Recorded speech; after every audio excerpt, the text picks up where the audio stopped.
Good evening everyone. निवेश.com की expert talk series में आप सभी का स्वागत है।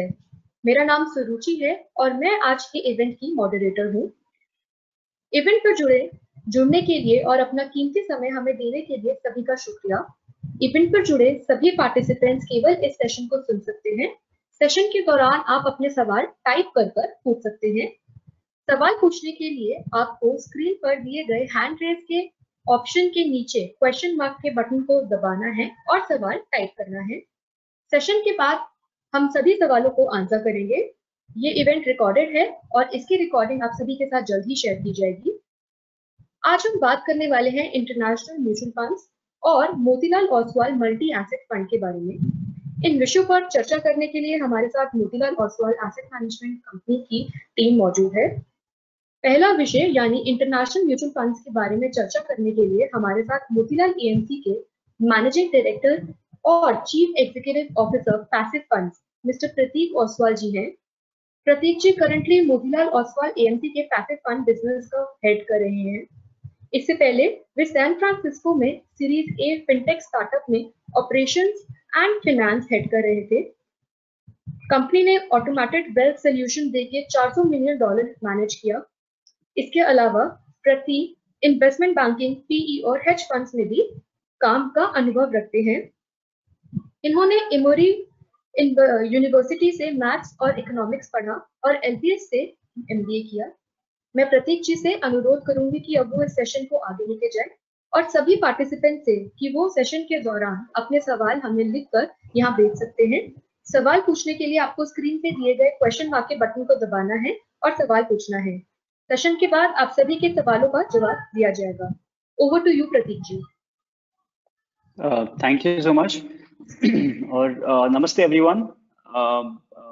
मैं बहुत ही उत्साह हूँ इंटरनेशनल इन्वेस्टिंग के बारे में बात करने के लिए। मेरे पास एक प्रेजेंटेशन भी है और हम जो मोतीलाल ओसवाल है म्यूचुअल फंड है, हमारे पास दो बहुत ही फेमस फंड्स है इंटरनेशनल इन्वेस्टिंग में, तो उसके बारे में मैं थोड़ा बहुत बातचीत करना चाहूँगा आज। लेकिन उसके पहले मैं एक्चुअली आपको इंटरनेशनल इन्वेस्टिंग के बारे में ये क्यों करना चाहिए उसके बारे में थोड़ा बहुत समय लूँगा। उसके बाद हम क्वेश्चन एंड आंसर सेशन करेंगे। तो मेरा एक प्रेजेंटेशन फुल स्क्रीन कर देता हूँ। एक मिनट।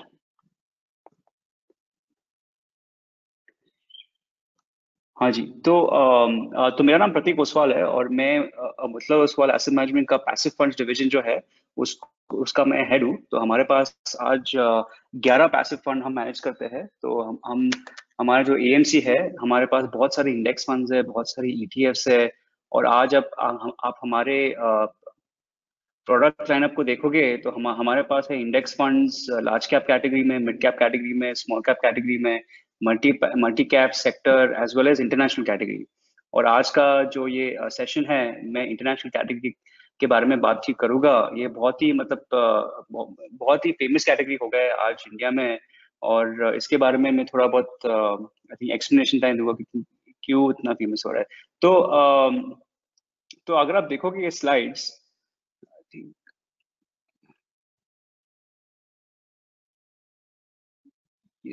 एक्चुअली प्रतीक जी आपका स्क्रीन हम लोग अभी नहीं देख पा रहे हैं। हाँ, I can't seem to share my slides. ये पॉज हो रहा है।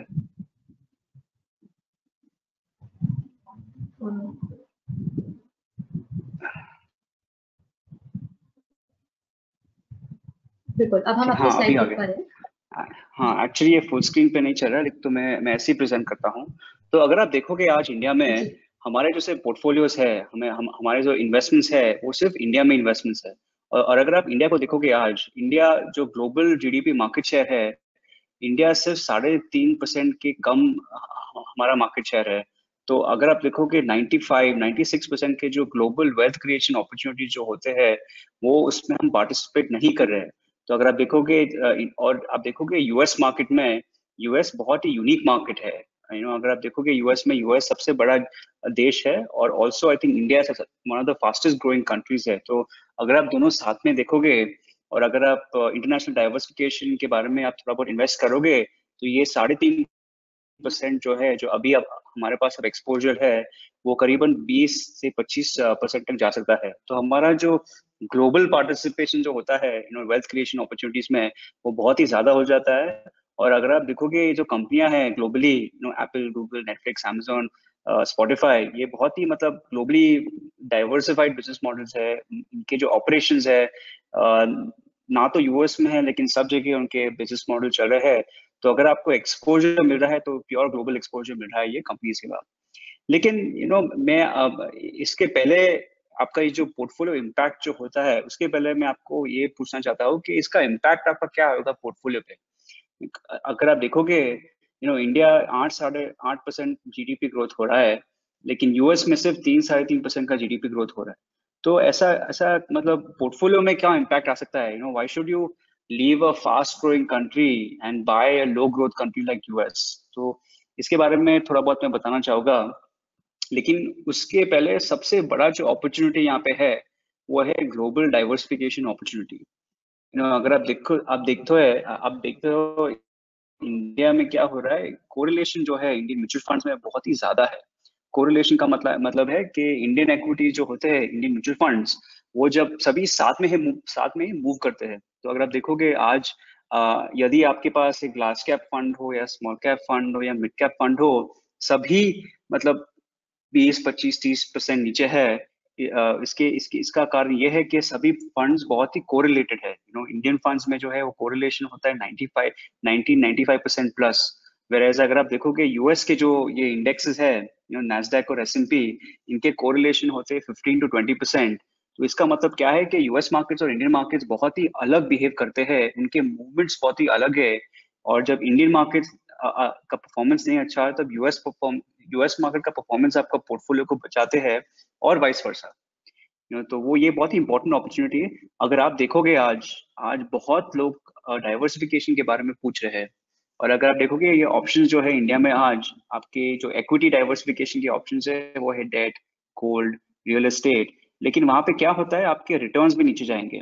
आपका रिस्क तो कम होगा गोल्ड, इक्विटी, गोल्ड, डेट और रियल एस्टेट में, लेकिन आपका रिटर्न भी बहुत कम हो जाएगा। और अगर आप देखोगे ये जो यूएस इन्वेस्टमेंट्स जो तो होते हैं, वहां पे आपका रिटर्न भी वैसे ही रहेगा और रिस्क बहुत ही कम हो जाएगा पोर्टफोलियो लेवल पे। तो ये बहुत ही इंपॉर्टेंट पॉइंट है। मैं आपको ये बताना चाहूंगा कि डाइवर्सिफिकेशन जब भी होगा, तभी आपका ये बहुत मतलब एटलीस्ट 10 से 15% का आपका जो इक्विटी पोर्टफोलियो है, वो आपको ग्लोबल फंड्स में आपको डालने होंगे। अगर उसके कम अगर आप सिर्फ 3 या 4 या 5% का आपका पोर्टफोलियो डालोगे, तो फिर वो डाइवर्सिफिकेशन का जो इफेक्ट और इम्पैक्ट नहीं आएगा। तो वो मतलब it become just another fund in your portfolio. इसीलिए अगर आपको ये डाइवर्सिफिकेशन के बारे के का जो ये बेनिफिट्स आपको आपको आपको ये आपको होना हो, तो फिर ये इन्वेस्टमेंट एलोकेशन डिसीजन होना चाहिए। इसके हिसाब से ये बहुत ही इंपॉर्टेंट है। और अगर आप देखोगे अपार्ट फ्रॉम डाइवर्सिफिकेशन, ये जो दो फंड है हमारे पास, S&P 500 और नैस्डैक, या ये फंड में आपको एक नहीं लेकिन दो एसेट क्लास आपको साथ में मिलेंगे। एक एसेट क्लास जो है, तो ये बहुत ही बढ़िया कंपनी है यहाँ पे। ये वर्ल्ड के विश्व के सबसे बढ़िया, सबसे मतलब बहुत ही इंपॉर्टेंट और ग्लोबल कंपनियां है। लेकिन दूसरा एसेट क्लास है आपको डॉलर। तो आपको एक फंड में दोनों एसेट क्लास मिल रहा है। और अगर आप देखोगे डॉलर का महत्वपूर्ण आज बहुत ही बढ़ गया है आज। और अगर आप कंपेयर करोगे 10 सालों पहले की, तो अगर आप देखोगे जब जो करेंसी डेप्रिसिएशन हुआ है, वो करीबन 3 से 5% डेप्रिसिएशन हुआ है लास्ट 10 से 15 सालों में। जब मैं खुद का एग्जांपल दूंगा, मैं एक्चुअली यूएस गया था पढ़ाई करने। और ये मैं गया था 10 साल पहले। अगर मैं सेम कॉलेज में जाऊँ, सेम एजुकेशन, सेम डिग्री, तो मेरा कॉस्ट ऑफ एजुकेशन होगा 2.5-3 टाइम्स।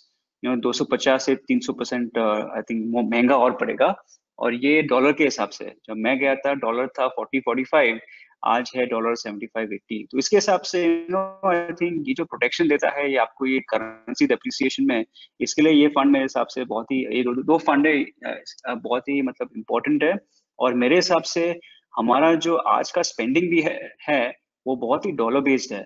अगर आप देखोगे आज हम बहुत सारे अब जन फॉरेन ट्रिप्स के लिए जा रहे हैं, हम फॉरेन गुड्स एंड सर्विसेज खरीद रहे हैं, और हम हमारे बच्चों को भी मतलब फॉरेन यूनिवर्सिटीज में भेज रहे हैं। तो इसके हिसाब से एकदम महत्वपूर्ण है कि हमारा जो पोर्टफोलियो भी है वो at least some of the portfolio should be in foreign equities. इसके हिसाब से आई थिंक नैस्डैक और एस&पी बहुत ही इंपॉर्टेंट है। तो ये आई थिंक करेंसी इंपॉर्टेंट है। और अगर आप देखोगे इससे आपके रिटर्न्स, अगर डॉलर और नीचे गिरा तो आपके रिटर्न्स भी बहुत ऊपर आ जाएंगे। तो अगर आप देखोगे हमारा जो एक नास्डैक फंड है, ये फंड है करीबन 10 साल पुराना, 9 साल पुराना। और नास्डैक यूएस में है आई थिंक 6 या 7 गुना अभी ऊपर गया है लास्ट 10 सालों में। लेकिन हमारा जो मोतीलाल ओसवाल नास्डैक फंड है वो अभी 10 गुना ऊपर गया है, और ये एक्स्ट्रा 4 गुना हुआ है because of dollar depreciation, rupee depreciation. तो इसके हिसाब से क्या होगा ये फंड में कि दो फंड में कि आपको रिटर्न्स तीन तीन जगहों से मिलेगा। एक है जो इंडेक्स परफॉर्मेंस, अगर आपका इंडेक्स का परफॉर्मेंस अच्छा रहा, अगर ये कंपनियां अच्छी उनकी परफॉर्मेंस अच्छे है तो आपका इंडेक्स ऊपर जाएगा। सेकेंड इज आपका रुपी डेप्रिसिएशन, अगर आप एक्सपेक्ट करते हो कि रुपी डेप्रिशिएट और होगा नेक्स्ट 3 से 5 सालों में, तो फिर आपके रिटर्न्स ऊपर जाएंगे। और थर्डली, और ये बहुत इंपॉर्टेंट है कि आप कि डिविडेंड्स भी बहुत ही ये अच्छे हैं यूएस मार्केट्स में। अगर आप देखोगे मोर मैच्योर मार्केट्स में, यूएस, यूरोप, वहाँ पे डिविडेंड यील्ड्स बहुत हाई है। तो अगर आप देखोगे S&P 500, वहाँ पे डिविडेंड यील्ड्स है 2-2.5%।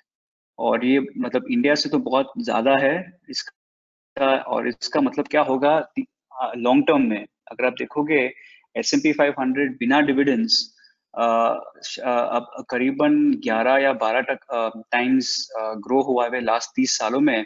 और अगर आप डिविडेंड्स ऐड करोगे तो करीबन 25 से 26 टाइम ग्रो हुआ है। तो इसलिए डिविडेंड्स बहुत ही इंपॉर्टेंट है, डिविडेंड्स बहुत ही लॉन्ग टर्म है। और ये जो 2-2.5% मिल रहा है वो बहुत ही मतलब लॉन्ग टर्म इन्वेस्टिंग के लिए बहुत ही महत्वपूर्ण है।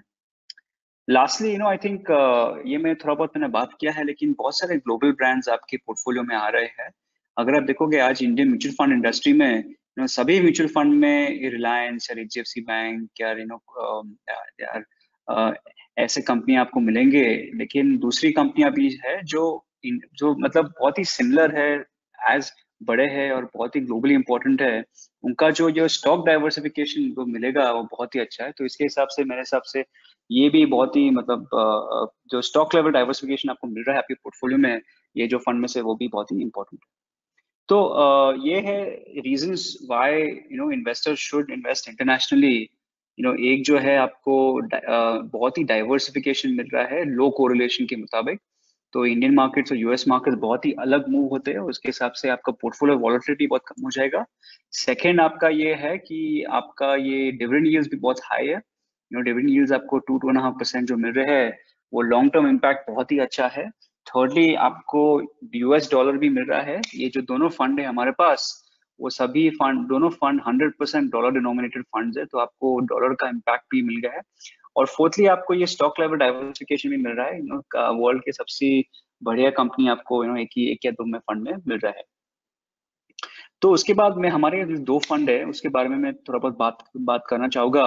पहला फंड है S&P 500 फंड, जो हमने लॉन्च किया था करीबन 2.5 महीने पहले। बहुत ही अच्छा कर रहा है फंड, अभी क्लोज टू 300 करोड़ के ऊपर हो गया है। और ये फंड है बहुत ही आसान फंड, बहुत ही सिंपल फंड। S&P 500 एक्चुअली आज का वर्ल्ड का सबसे बड़ा फंड हो गया है। करीबन 3.5 या 4 ट्रिलियन डॉलर ये फंड में, इंडेक्स में ये मैनेज हो रहे हैं। ये है एक पैसिव फंड है, तो वर्ल्ड का सबसे बड़ा पैसिव फंड था जो 1975 1976 में लॉन्च हुआ था। तो करीबन 50 साल हो गए ये फंड के। और आज एक तो $4 ट्रिलियन मैंने बात किया था, वो इंडिया का जीडीपी से भी ज्यादा अमाउंट है जो एक फंड में इन्वेस्ट हो रहा है। तो ये बहुत ही बड़ा इंडेक्स है, ये है लार्ज कैप इंडेक्स यूएस में। वॉरेन बफेट और जॉन बोगल का कि मतलब बहुत सारे फैंस है ये इंडेक्स के। और ये बहुत ही डाइवर्सिफाइड फंड भी है।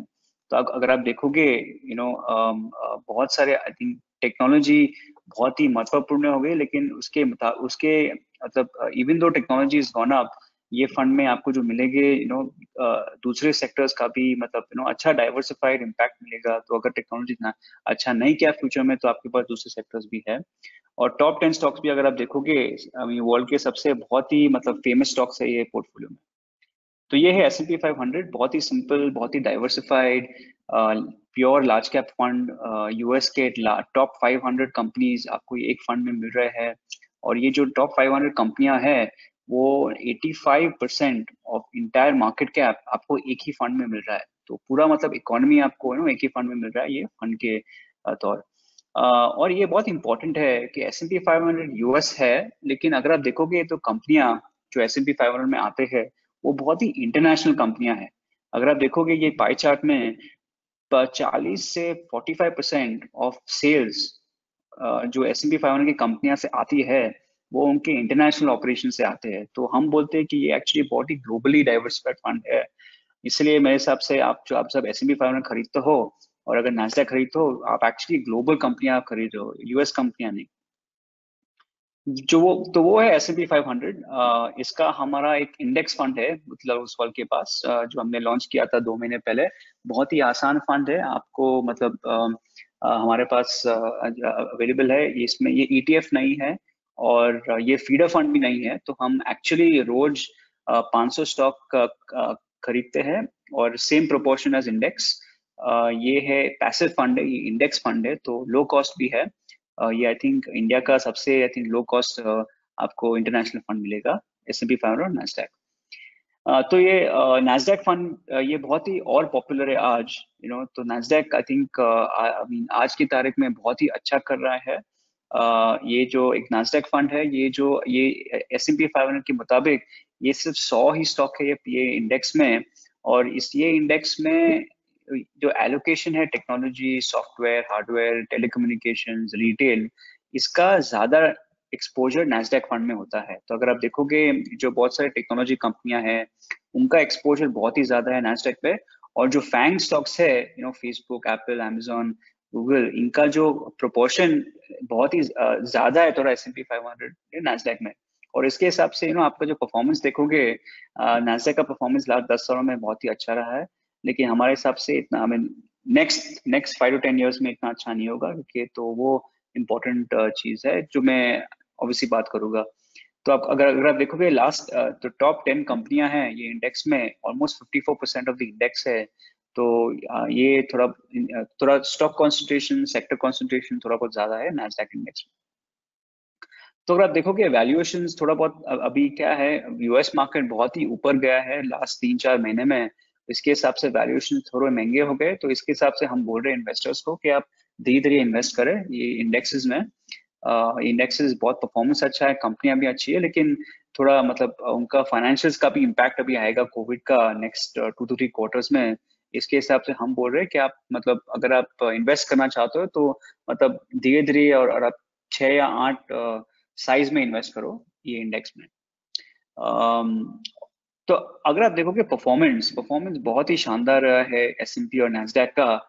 अगर आप देखोगे लास्ट 10 सालों में S&P का है 10 ईयर परफॉर्मेंस 20% ईयरली, और नैस्डैक का है 26% ईयरली लास्ट 10 सालों में। तो हमारे हिसाब से इतना परफॉर्मेंस अगर आप एक्सपेक्ट करोगे, तो आप वेरी डिसअपॉइंट हो जाओगे। तो हमारे हिसाब से इतना परफॉर्मेंस का मतलब प्रोबेबिलिटी बहुत ही कम है। तो आई थिंक यस, परफॉर्मेंस अच्छा रहा है लास्ट 10 सालों में, लेकिन इतना एक्सपेक्टेशन होना नहीं चाहिए इन्वेस्टर्स के पास। और हमारे हिसाब से तो ये परफॉर्मेंस थोड़ा कम ही रहेगा इससे। लेकिन ये जो आपको इन्वेस्ट करना है इंटरनेशनल कंपनियां में, द ट्रू रीजन आपको करना चाहिए है डाइवर्सिफिकेशन के लिए, लो कोरिलेशन के लिए, डॉलर के लिए, डिविडेंड्स के लिए। और हमारे हिसाब से आपको रिटर्न्स के लिए कभी इन्वेस्ट नहीं करना चाहिए, कि रिटर्न्स बहुत ही वॉलेटाइल होते हैं, रिटर्न्स बहुत ही अनसर्टन होते हैं, और बहुत डिफिकल्ट होता है बोलने के लिए क्या क्या परफॉर्मेंस होगा ये फंड्स में। तो I think diversification is the name of the game. मेरे हिसाब से वही आपका जो एक रीजन होना चाहिए इन्वेस्ट करने के लिए। तो ये है कंपैरिजन। हमारे जो दो फंड है बहुत ही बड़े फंड हो गए दोनों मिला के हमारे। अब हमें करीबन 2500 करोड़ मैनेज कर रहे हैं। और S&P ऑब्वियसली बहुत ही यहाँ अभी आया है फंड, मतलब 2-3 महीने के लिए, लेकिन नैस्डैक हम रन कर रहे हैं करीबन 9 सालों के लिए। नैस्डैक में हमारे पास दो दो ऑप्शंस है। एक हमारा एक ईटीएफ ऑप्शन है जो हमने 8 या 9 सालों पहले लॉन्च किया था, और एक है एफओएफ जो बेसिकली एक म्यूचुअल फंड रैपर है ईटीएफ पे। तो आप सेम फंड खरीद सकते हो मार्केट से भी, ब्रोकर से भी, और आप सेम फंड खरीद सकते हो म्यूचुअल फंड से। सो आई थिंक बहुत इजी है आपको नैस्डैक 100 में एक्सपोजर लेना। एज मैंने बोला कि एस&पी बहुत ही ब्रॉड मार्केट फंड है, बहुत ही diversified broad market sector diversified fund है, लेकिन नैस्डैक थोड़ा टेक्नोलॉजी हैवी है और थोड़ा मतलब फ्यूचरिस्टिक भी है उसका, मतलब पूरा एक्सपोजर। इनफैक्ट अगर आप नैस्डैक देखोगे, बहुत सारी स्लो ग्रोइंग इंडस्ट्रीज जैसे energy, utilities, materials, financial services, वो नैस्डैक पे नहीं है। तो सभी मतलब फास्ट ग्रोइंग इंडस्ट्रीज नैस्डैक में होते हैं। कंपनियां भी कम है नैस्डैक में, 100 है, वैसे एस&पी में 500 है। यूएस मार्केट कवरेज मैंने इसके बारे में आपको बात किया था कि एस&पी में करीबन 80-85% कवरेज है पूरा यूएस मार्केट कैप का। और मैंने आपको बोला कि नैस्डैक में सभी सेक्टर्स नहीं है, स्लो मूविंग सेक्टर्स नहीं है, वैसे वेराज एस&पी में सभी सेक्टर्स का इक्वल प्रोपोर्शन वेटेज है। तो ये मेरा प्रेजेंटेशन था। एक बार मुझे आपको एक समरी मुझे मुझे आपको बोलना था ये दो फंड्स के बारे में और आपको क्यों इंटरनेशनल आपको करना चाहिए। इसके पहले मैं आपको एक मेरा एक बैकग्राउंड के बारे में बताना चाहता हूँ। मैं एक्चुअली पैसिव फंड्स के पहले मैं बहुत सारे इंटरनेशनल इन्वेस्टर्स जो यूएस में है उनका मैं मनी मैनेज करता था। और मेरे पास करीबन 800 से 1000 इन्वेस्टर्स थे। और जो मैंने देखा है उनके पोर्टफोलियोज में कि सभी पोर्टफोलियो में करीबन 20 से 40% का उनका इंटरनेशनल पोर्टफोलियो था, ये मतलब यूएस के बाहर। तो ये जो स्ट्रैटेजी है बहुत ही कॉमन स्ट्रैटेजी है, बहुत सारे मच्योर इन्वेस्टर्स, बहुत मतलब ग्लोबली उन सबके पास इंटरनेशनल इक्विटी का एक्सपोजर है। और मेरे हिसाब से इंडिया में अभी तो बहुत शुरू हुआ है ग्लोबल डाइवर्सिफिकेशन, लेकिन मेरे हिसाब से नेक्स्ट 5 से 10 सालों में बहुत सारे इन्वेस्टर को ये एक्सपोजर मिलने वाला है थ्रू ग्लोबल ब्रांड्स। तो जस्ट समरी, इंटरनेशनल इन्वेस्टमेंट क्यों करना चाहिए। एक तो है आपका लो कोरिलेशन टू डोमेस्टिक मार्केट। सो अगर आप देखते हो कि डोमेस्टिक मार्केट्स बहुत ही मतलब आपको ज्यादा डाइवर्सिफिकेशन मिलेगा नहीं अगर आप इंडियन मार्केट्स में इन्वेस्ट करेंगे। इसके हिसाब से आप अगर आप इंडियन और इंटरनेशनल मार्केट्स आप ऐड करोगे तो आपका पोर्टफोलियो वॉलेटिलिटी बहुत ही कम हो जाएगा। सेकेंड इज ग्रोथ, आपको बहुत सारे ग्लोबल कंपनियां का एक्सपोजर मिल रहा है, बहुत सारे leading brands, leading tech players, उनका भी एक्सपोजर मिल रहा है, तो उसका आपका मतलब पोर्टफोलियो का इम्पैक्ट भी अच्छा रहेगा लॉन्ग टर्म के लिए। और लास्टली आपको करेंसी भी मिल रहा है, यूएसडी का आपको एक्सपोजर भी मिल रहा है। आपको हमारा जो एक्सपेंडिचर है आजकल आजकल के जमाने में यूएसडी में ज्यादा हो गया है, तो उसके हिसाब से ऐसे ऐसा प्रूडेंट है कि हमारा मतलब थोड़ा नेट वर्थ यूएसडी या फिर यूएसडी के जो प्रोडक्ट्स है उसमें इन्वेस्ट करना। और हमारा जो दोनों फंड है वो 100% यूएसडी फंड्स है। लास्टली हमारा ये जो हमारे 3 फंड्स है, इसका ये जो लास्टली ये जो टैक्स स्टेटस है ये बहुत ही इंपॉर्टेंट है। ये हमारे जो 3 फंड्स है उनका टैक्स डेट टैक्सेशन के बराबर है। तो एज पर income tax laws and also I think SEBI regulations, सभी जो इंटरनेशनल फंड होते हैं इंडिया में सभी यूएस के टैक्सेशन सभी डेट टैक्सेशन में आते हैं। लेकिन इस मेरे हिसाब से टैक्सेशन के ज्यादा फर्क पड़ता नहीं है, क्योंकि अगर आप लॉन्ग टर्म इन्वेस्टर हो, अगर आप 3 साल के ऊपर आप ये फंड आप इन्वेस्ट करते हो तो फिर टैक्सेशन इज नॉट रेलेवेंट, क्योंकि उसके बाद आपको इंडेक्सेशन का बेनिफिट्स मिलता है। यहाँ पे आपको इन्फ्लेशन का मतलब कोई बेनिफिट्स मिलता है क्या। क्या होता है 3 साल बाद आपका जो टैक्स होता है बहुत ही कम हो जाता है, और you can adjust 20% by inflation. तो आपका जो इक्विटी और डेट टैक्सेशन ऑलमोस्ट बराबर हो जाता है 3 सालों बाद। इसके हिसाब से मेरे हिसाब से अगर आप लॉन्ग टर्म इन्वेस्टर हो तो ये अच्छा प्रोडक्ट है। अगर आप टाइम कर रहे हो तो फिर ये शायद अच्छा प्रोडक्ट नहीं है।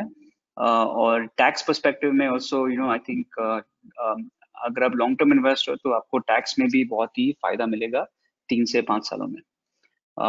वही है। और तो I think presentation is mostly complete. अगर आपको कोई क्वेश्चंस हो please feel free to ask me. Thank you.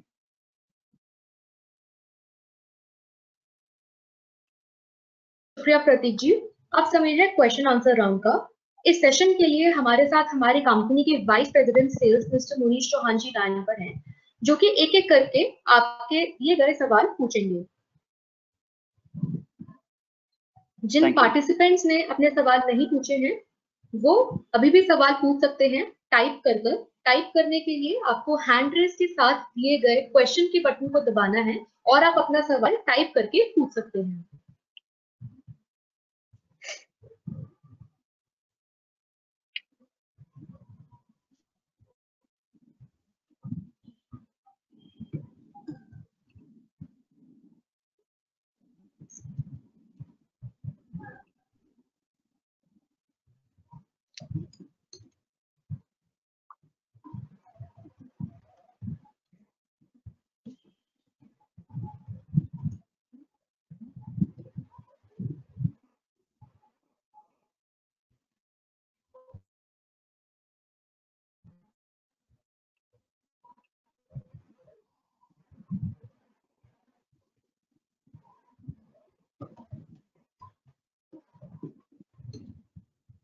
हमारे पास काफी सारे सवाल आए हैं, तो हम एक एक करके इन सवालों का जवाब देंगे।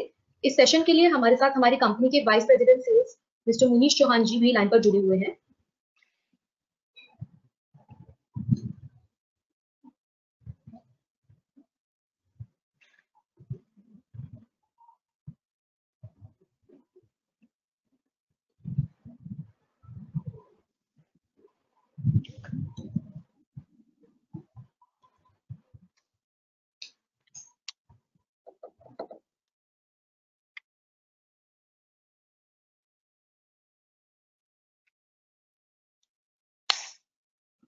हाँ जी, कैन वी स्टार्ट? के लिए हमारे साथ मुनीश जी जुड़े हुए हैं। मैं रिक्वेस्ट करूंगी मुनीश जी से कि वो इस सेशन में क्वेश्चंस पूछकर आगे चले।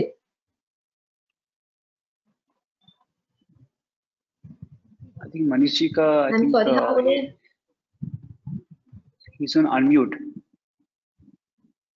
जी, हम कोशिश कर रहे हैं उन्हें बैक टू कॉल लाने की, तो लाइन पर रहें सभी लोग।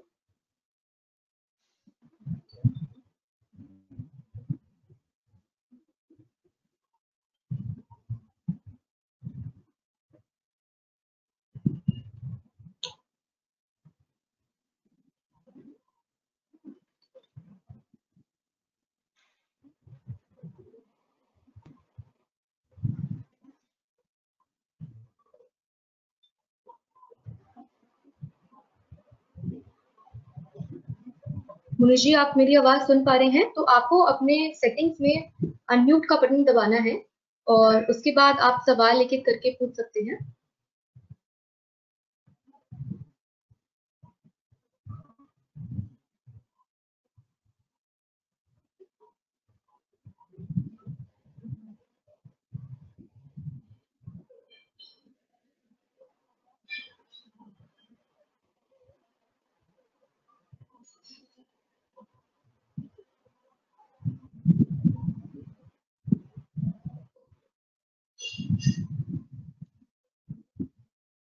सॉरी, मेरा नेटवर्क चले गया था। जी, सो प्रतीक जी, मैं आपसे सवाल पूछती हूँ जो हमारे पास अभी सभी पार्टनर्स के रिसीव हुए हैं, सभी पार्टिसिपेंट्स के रिसीव हुए हैं। सबसे पहला सवाल है, these days there are platforms which allow direct investment in US stocks, then why choose a mutual fund? हाँ, तो ये बहुत ही अच्छा क्वेश्चन है। अभी क्या है, डायरेक्टली इन्वेस्ट करने का ऑप्शंस है बहुत सारे। अपनी आई थिंक ब्रोकर टाइप्स है इंडिया में। आई थिंक 3-4 ब्रोकर्स है जो प्रोवाइड ये सर्विस प्रोवाइड कर रहे हैं, लेकिन आज के तारीख में ये बहुत ही महंगा है। तो अगर आप देखोगे, एक बार आपको जो ये पैसे ट्रांसफर करना हो यूएस ब्रोकिंग अकाउंट में, तो आपको 3 से 4% आपको चार्जेस हो गए, आपको 1.5% करेंसी कन्वर्जन चार्जेस हो गए, आपको बैंक अकाउंट चार्जेस हो गए, आपको मतलब बहुत सारे टैक्स भी फॉर्म्स भरना पड़ता है। लेकिन आई थिंक ये क्या है, थोड़ा बहुत एडमिनिस्ट्रेटिव हैसल होता है। अभी थोड़ा प्रोसेस थोड़ा डिफिकल्ट है, लेकिन मेरे हिसाब से ये प्रोसेस बहुत ही कम हो जाए, बहुत ही ईजी हो जाएगा फ्यूचर में। लेकिन आज की तारीख में अगर आपको फ्लेक्सिबिलिटी चाहिए, इन्वेस्टमेंट में आपको SIP करना हो, आपको विड्रॉ करना हो, आपको इन्वेस्ट करना हो, तो फिर म्यूचुअल फंड रूट बहुत ही सिंपल है।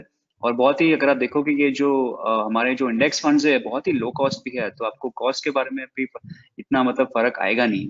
तो मेरे हिसाब से वही है। तो करंटली एक्सपेंसिव है, बट मेरे हिसाब से नेक्स्ट 2 या 3 सालों में थोड़े I think it become a lot more affordable to invest abroad. जी शुक्रिया। अगला सवाल भी हमारे पास रिसीव हो चुका है। अगला सवाल है growth in 5 and 10 years। International funds की 5 से 10 साल में क्या ग्रोथ है? हाँ, तो हमारे हिसाब से जो इंडिया और जो US का परफॉर्मेंस है, हमारे हिसाब से परफॉर्मेंस तो I think growth wise same ही रहेगा। I think last decade yes US का परफॉर्मेंस बहुत ही अच्छा था, लेकिन हमारे हिसाब से आई थिंक हमने सब देखा है कि पास्ट परफॉर्मेंस और फ्यूचर परफॉर्मेंस में बहुत ही फर्क आता है। तो आई थिंक एक्सपेक्टेशंस लो होने का आई थिंक मैं आई थिंक एडवाइस देना चाहूंगा। आई थिंक 20% या 25% रिटर्न बहुत ही ज्यादा है। तो मेरे हिसाब से इंडिया और US सेम ही रह गए परफॉर्मेंस में।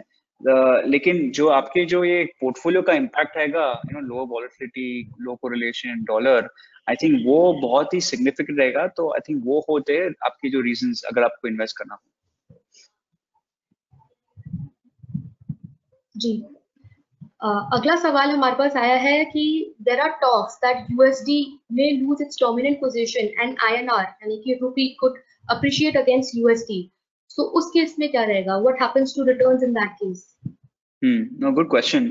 हाँ, तो उस केस में क्या हो, अगर आपका तो ये जो प्रोडक्ट है, दोनों प्रोडक्ट्स है नैस्डैक और S&P, ये 100% डॉलर डिनोमिनेटेड प्रोडक्ट्स है। तो अगर आपका रुपी आई थिंक पावरफुल रहेगा तो आपके रिटर्न्स कम हो जाएंगे। तो अगर आप एक्सपेक्ट करते हो कि रुपी बहुत ही स्ट्रांग हो जाएगा नेक्स्ट 2 से 3 सालों में, कि यस आपका परफॉर्मेंस कम रहेगा जितना भी है। लेकिन हमारे हिसाब से ये होने मोस्ट प्रॉब्ली तो आई थिंक यस रिस्क है। ये प्रोडक्ट में 2 रिस्क है, इक्विटी रिस्क भी है और करेंसी रिस्क भी है। लेकिन अगर आप देखोगे इंडिया को अभी एक्सपोर्ट ओरिएंटेड इकोनॉमी बनना है, और अगर आप देखोगे इकोनॉमिक्स 101 इंटरेस्ट रेट पैरिटी का जो इकोनॉमिक्स होता है, उसके हिसाब से इंडिया में इन्फ्लेशन बहुत ही ज्यादा है US से भी। और इसके हिसाब से इंडिया में भी मतलब डेप्रिसिएशन जो पास्ट में रहा है 3 to 5%, वो I think most people expect करते हैं वही डेप्रिसिएशन रहेगा इन द फ्यूचर। तो I think higher probability depreciation का है, लेकिन यस हो सकता है कि इंडियन रुपी अप्रिशिएट भी हो सकता है। अगर आप देखोगे 2017 में या आई थिंक 2010 में भी I think Indian rupee appreciate हुआ था, लेकिन ऑन एवरेज हमने देखा है लॉन्ग टर्म में आई थिंक रुपी डेप्रिशिएट हुआ है। In terms of I think diversification और एसेट एलोकेशन, हमें आइडियली इन सब का व्यू हमारे पास होना नहीं चाहिए, because it's very hard to predict. Prediction बहुत ही डिफिकल्ट है, बहुत ही मतलब कोई भी प्रिडिक्ट कर नहीं सकता है। इसलिए I think it's important to asset allocation, जहाँ पे आपका जो इन्वेस्टमेंट है, जो 3 या 4 डिफरेंट एसेट क्लासेस में इन्वेस्ट करते हो, और ये भी एक डिफरेंट एसेट क्लास है। यस आई थिंक हो सकता है यस परफॉर्मेंस वीक, लेकिन हमारे हिसाब से लॉन्ग टर्म ट्रेंड डिप्रिसिएशन है, और एक्सपेक्टेशन है कि डिप्रिसिएशन होने वाला है फ्यूचर में। जी। अगला सवाल है आइडियल टाइम होराइजन क्या है इंटरनेशनल फंड्स के अंदर इन्वेस्ट करने के लिए? हाँ जी, तो ये इक्विटी इन्वेस्टमेंट है, और हमारे हिसाब से ये minimum 5 to 7 years, 3 to 5 years minimum. I think 5 years should be minimum. I think equity investment में आपको बहुत ही टाइम देना पड़ता है। इक्विटी इन्वेस्टमेंट बहुत ही स्लो है, लेकिन इक्विटी इन्वेस्टमेंट का जो लॉन्ग टर्म इम्पैक्ट बहुत ही हाई है।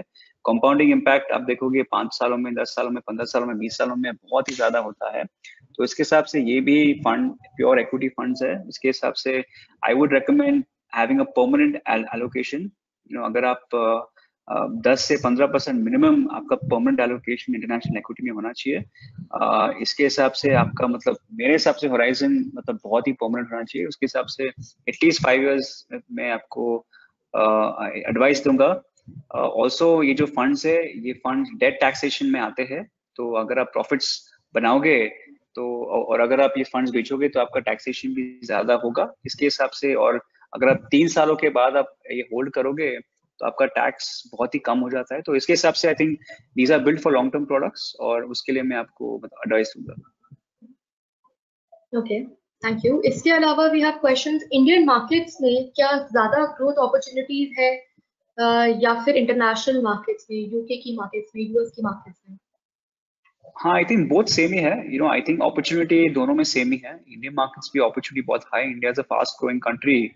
Also India has some of the best companies who are I think very diversified. तो उसके हिसाब से हमारे I mean obviously I think India you should have an allocation in both. I think it's very hard to predict. Prediction बहुत ही difficult है, लेकिन मेरे हिसाब से इंडिया भी अच्छा करेगा नेक्स्ट डेकेड में। हमारा जो अर्निंग्स कैपेबिलिटी है, आरओई जो है इंडिया में बहुत ही स्ट्रांग है। यस, लास्ट 3 या 4 सालों में अर्निंग्स इतने अच्छे नहीं आए, लेकिन मेरे हिसाब से अगर अभी इंडिया एक्सपोर्ट ओरिएंटेड बन जाती है तो अर्निंग्स कैपेबिलिटी बहुत ही पावरफुल है। और यूएस मार्केट भी आपको डाइवर्सिफिकेशन के मुताबिक आपको बहुत ही अच्छा फायदा मिलेगा। तो मेरे हिसाब से should have both in portfolio. मेरे हिसाब से आपको व्यू नहीं होना चाहिए कौन अच्छा करेगा, दोनों आपके पोर्टफोलियो में होने चाहिए। और आपके जो पोर्टफोलियो में आई मीन आप शायद नेक्स्ट 3 इयर्स में यूएस करेगा, उसके बाद इंडिया करेगा, उसके बाद यूएस करेगा। तो ऐसे मतलब हम प्रिडिक्ट नहीं कर सकते हैं, लेकिन मेरे हिसाब से अगर दोनों आप दोनों साथ में देखोगे तो आई थिंक उसका जो बेनिफिट्स बहुत ही स्ट्रांग है। जी। अगला सवाल है, इसमें एसआईपी मोड के थ्रू इन्वेस्टमेंट करना चाहिए या लमसम मोड के थ्रू? हाँ, तो मेरे हिसाब से एक्चुअली इसमें एसआईपी बहुत ही अच्छा रूट है। अभी क्या आप देख रहे हो कि यूएस में बहुत ही अनसर्टनिटी है, इंटरनेशनल मार्केट्स में, कोविड क्राइसिस में आई थिंक बहुत सारे मतलब अनसर्टनिटीज है। किसको पता नहीं रिकवरी कभी होगा, कैसे होगा। तो उसके हिसाब से आई थिंक ह्यूज लमसम्स शायद थोड़ा बहुत रिस्की है। मेरे हिसाब से टाइमिंग आई थिंक एसआईपी बहुत ही अच्छा अप्रोच है। अगर आप से 5 लाख और 10 लाख और 15 लाख जितना भी आपको इन्वेस्ट करना हो, मेरे हिसाब से आपको मतलब मे बी 6 या 8 पीसेस में आपको मतलब शायद स्प्लिट करना हो और वैसे आप इन्वेस्ट करो monthly. I think it's safer, it's better. और अगर कल किसी कुछ करेक्शन होता है तो अगर आपको उसमें भी आप डाइवर्सिफाई और आप लोअर कॉस्ट एवरेजिंग कर सकते हो। तो मेरे हिसाब से आई थिंक रिस्क को देखते हुए SIP is a much better approach than lump sum at this point of time. Okay. और इसमें अगला सवाल है, is this specific to US markets और other international markets as well? या सो अगर आप देखोगे लास्ट 10 सालों में ग्लोबली बहुत सारे मार्केट्स ने अच्छा किया नहीं। इंडिया ने अच्छा नहीं किया है, चाइना ने अच्छा नहीं किया है, Europe is not done well, Japan has done well, South America has done okay. So stand out economy in the world last 10 years has been US. और यूएस में भी अगर आप देखोगे यूएस का जो टेक्नोलॉजी इंडस्ट्री है वो बहुत ही अच्छा किया है लास्ट 10 सालों में। तो आई थिंक लास्ट 10 years में अगर आप देखोगे यूएस टेक इंडस्ट्री ने पूरा मतलब ग्रोथ दिया है आई थिंक परफॉर्मेंस में। इसीलिए आपको आप देखोगे हमारे जो फंड है उनका भी परफॉर्मेंस बहुत अच्छा है, लेकिन के मेजोरिटी एक्सपोजर जो है वो टेक्नोलॉजी सेक्टर से आता है। इसलिए आई थिंक ग्लोबल डाइवर्सिफिकेशन भी बहुत ही इंपॉर्टेंट है। अगर आपको ये टेक्नोलॉजी भी मिल रहा है, आपको यूएस कंपनीज मिल रही है, लेकिन अगर आपको से यूरोपियन या फिर जापानीज या फिर चाइनीज फंड भी मिल रहा है, ऑब्वियसली उनका परफॉर्मेंस तो अच्छा नहीं रहेगा। लेकिन मेरे हिसाब से आपको सभी I think combination of multiple markets is a much better strategy than just having the US. तो आई थिंक अगर आपको मतलब सीरियसली लेना हो तो ऑब्वियसली यूएस पहला मार्केट है, यूएस सबसे बड़ा मार्केट है। और उसके बाद आपको और डाइवर्सिफिकेशन करना है तो आप यूरोप या मतलब इमर्जिंग मार्केट्स चाइना को आप देख सकते हो। जी। अगला सवाल है, क्या इस फंड की लास्ट मंथ की फैक्ट शीट अवेलेबल है एंड क्या रिटर्न रहा है सिंस इंसेप्शन? सिंस इंसेप्शन सो नैस्डैक फंड सिंस इंसेप्शन हमने किया है, आई थिंक हमने लॉन्च किया था 9 साल पहले। सिंस इंसेप्शन है करीबन 25% CAGR। और S&P हमने लॉन्च किया है आई थिंक 2 महीने पहले, आई थिंक 11.5% ग्रोथ है। तो आई थिंक दोनों का परफॉर्मेंस तो अच्छा है, लेकिन मेरे हिसाब से मतलब मार्केट्स भी बहुत ही I think as I said performance के बेसिस में आपको इन्वेस्ट नहीं करना चाहिए। परफॉर्मेंस हमें सब पता है कि जो पास्ट परफॉर्मेंस और फ्यूचर परफॉर्मेंस में बहुत ही फर्क है। सो आई थिंक ये जो एट्रीब्यूट्स है जो फंड के पैसिव फंड है, लो कॉस्ट है, डाइवर्सिफिकेशन है, उसके मुताबिक आई थिंक ये बहुत अच्छे ऑप्शंस है इन्वेस्टमेंट के लिए। अगला सवाल, ये ग्लोबल इक्विटी में इन्वेस्ट कर रहा है या फिर ग्लोबल म्यूचुअल फंड्स के अंदर इन्वेस्ट कर रहा है? हाँ, जो हमारे जो दोनों फंड्स है वो एक्चुअली ग्लोबल इक्विटी खरीद रहा है। तो अगर आप देखोगे आपके फैक्ट शीट जो मंथली हम डिस्क्लोज करते हैं उसमें आप देखोगे आप यूएस के जो फंड म्यूचुअल फंड का नाम नहीं देखोगे, आप देखोगे एप्पल, गूगल, नेटफ्लिक्स, अमेजोन। तो हम एक्चुअली ग्लोबल हम जा रहे हैं। हमारे पास यूएस की जो 3-4 ब्रोकर्स है उनके साथ टाइप्स है, एक कस्टोडियन के साथ टाइप है। तो हम एक्चुअली रोज जा रहे हैं और रोज हम ये स्टॉक्स हम बाय कर रहे हैं यूएस मार्केट से। तो हम फंड नहीं खरीद रहे, हम स्टॉक खरीद रहे हैं। अगला सवाल है, मैं ऑलरेडी अपने पोर्टफोलियो का 17% यूएस बेस्ड इंटरनेशनल फंड में इन्वेस्ट कर रहा हूँ, कितना एक्सपोजर आपके हिसाब से होना चाहिए? आई थिंक 17% बहुत ही अच्छा है। I think 17%, I think 10 to 15% minimum, 20% it's very good. So I think keep it up. I think very good strategy. मेरे हिसाब से आपको मतलब 20 से ऊपर तो I think India and US should be same. और आई थिंक मिनिमम 15% होना चाहिए। तो मेरे हिसाब से आप बहुत ही अच्छा कर रहे हो। मेरे हिसाब से आपका जो एसआईपी है वो आपको चलने दो, मतलब for the next many many years. और आपका ये जो 17% एलोकेशन है, मेक श्योर इट्स परमानेंट, तो बिकॉज क्या होगा अगर आप ये 15 हो जाता है, 10 हो जाता है, तो आपका वो एक्सपोजर कट जाता है। तो I think it's important to rebalance the portfolio every year. उसके हिसाब से आपका ये एलोकेशन सेम रहेगा एवरी ईयर। Thank you. अगला सवाल है कि इसमें कोई रिस्ट्रिक्शन है मिनिमम मैक्सिमम अमाउंट इन्वेस्टमेंट करने की? हाँ, इसमें इसमें कोई रिस्ट्रिक्शन नहीं है। अगर आपका पैसा आपको बाहर भेजना हो डायरेक्टली, तो वहां पे रिस्ट्रिक्शन है $250,000 का। लेकिन हमारा जो म्यूचुअल फंड है वो इंडियन म्यूचुअल फंड इंडस्ट्री से रेगुलेटेड है, तो उसमें कोई मिनिमम से ₹500, लेकिन there is no maximum, there is no cap. तो आप कितना भी आप इन्वेस्ट कर सकते हो हमारे फंड्स में, देयर इज नो लिमिट। जी। अगला सवाल है कि जो बाहर की कंट्रीज हैं वो इस टाइम पे इंडियन मार्केट्स में अपना पैसा इन्वेस्ट कर रही हैं, तो क्या ये बेनिफिशियल है कि अभी हम इंटरनेशनल मार्केट में एंटर करें? क्या टाइम होराइजन आप बताते हैं और कितना रिटर्न इसमें 3 साल में हम लोग एक्सपेक्ट कर सकते हैं? हाँ, तो वो तो as I said, no I think जो भी आपको, आई थिंक रिटर्न्स एक्सपेक्टेशन बहुत ही डिफिकल्ट है। I think anyone trying to sell you returns is trying to miss sell you, so I do think that ये आपको रिटर्न के मुताबिक आपको इन्वेस्ट नहीं करना चाहिए। मैंने पहले बहुत बार बोल दिया है। लेकिन आई थिंक टाइमिंग भी आपको मार्केट टाइमिंग नहीं करना चाहिए। हम बहुत सारे स्टडीज ने बोला है कि मार्केट टाइमिंग नहीं चलता है। बेस्ट वे ऑफ, इनफैक्ट अगर आप एसेट एलोकेशन के बारे में बात करते हो, तो एसेट एलोकेशन मार्केट टाइम का एकदम ऑपोजिट कॉन्सेप्ट है। जहाँ पे आप मतलब आपका पैसा 3 या 4 डिफरेंट एसेट क्लास में आप स्प्रेड करोगे, क्योंकि किसको भी पता नहीं कौन सा एसेट क्लास अच्छा करेगा एट व्हाट टाइम। तो मेरे हिसाब से I think this should be an asset allocation strategy. आपको 15 से 20% इन्वेस्टमेंट होना चाहिए। आप स्लोली स्लोली आप बिल्डअप करो नेक्स्ट एक दो सालों में, और आप वहाँ पे मेंटेन करो। आई थिंक आपका पोर्टफोलियो बहुत ही अच्छा रहेगा। आई थिंक आप रिटर्न्स के बारे में अगर आप चेस करोगे तो आप बहुत डिसअपॉइंटमेंट होंगे। लेकिन अगर आपको मिनिमम आपको एक्सपेक्टेशन ना हो, तो I think 10 to 12% is a good expectation, is a very low expectation for at least international funds. क्योंकि आपको मतलब डेप्रिसिएशन का इम्पैक्ट भी मिल रहा है, आपको अर्निंग्स का इम्पैक्ट भी मिल रहा है, और आपको डिविडेंड्स का भी इम्पैक्ट मिल रहा है। तो आई थिंक एक्सपेक्टेशन के लिए I think 10 to 12% is prudent, but as I said very hard to predict. जी। अगला सवाल है, क्या इसमें म्यूचुअल फंड्स की तरह ही इन्वेस्टमेंट किया जा सकता है? हाँ, ये जो दोनों फंड है हमारे, नैस्डैक एफओएफ और एसएमपी इंडेक्स फंड, दोनों एकदम एकदम म्यूचुअल फंड की तरह स्ट्रक्चर्ड है। तो आपका जो निफ्टी 50 इंडेक्स फंड और हमारा फंड में कोई फर्क नहीं है। सेम ही आप एसआईपी कर सकते हो, एसटीपी कर सकते हो, डेली आप इन्वेस्ट कर सकते हो, you can withdraw also daily. तो कोई लॉकिंग पीरियड नहीं है यहाँ पे। एग्जिट लोड है 3 महीने के लिए 1% का। लेकिन उसके उसके I think apart from that कोई मतलब आपको डेली इनफ्लो आउटफ्लो आप पे कर सकते हो। कोई मिनिमम्स भी नहीं है, ₹500 मिनिमम्स है। तो आई थिंक बहुत ही इजी फंड है, बहुत ही सिंपल फंड हमने क्रिएट किया है, और आई थिंक बहुत ही फ्लेक्सिबल फंड भी है। जी। अगला सवाल है, इसका बेंचमार्क क्या ये फॉलो कर रहा है? हाँ जी, सो दोनों फंड्स पैसिव फंड है, तो बेंचमार्क बहुत ही इंपॉर्टेंट है। अगर आप देखोगे हमारा S&P 500 का बेंचमार्क है S&P 500 इंडेक्स, जो यूएस में है। लेकिन वो इंडेक्स को हम रुपी में कन्वर्ट करते हो, क्योंकि आप रुपी भी मतलब आप डॉलर बाय कर रहे हो। तो वो आपका इंडेक्स है S&P 500 इन INR। और नैस्डैक भी है, बहुत ही इंपॉर्टेंट इंडेक्स है। नैस्डैक का भी बेंचमार्क नैस्डैक 100 इंडेक्स है, जो हम रुपी में कन्वर्ट करते हो, तो उसका हम ट्रैक करते हैं डेली बेसिस पे। और आप अगर आप कंपेयर करोगे, हमारा ट्रैकिंग एरर बहुत ही कम है। लास्ट 3 सालों में हमारा नैस्डैक का ट्रैकिंग रहा है 0.3% एनुअलाइज्ड। सो हम मतलब ट्रैकिंग भी अच्छा ही कर रहे हैं, और मेरे हिसाब से आई थिंक आपको रिटर्न्स इंडेक्स के मुताबिक बहुत ही मतलब क्लोज रिटर्न्स मिलेंगे।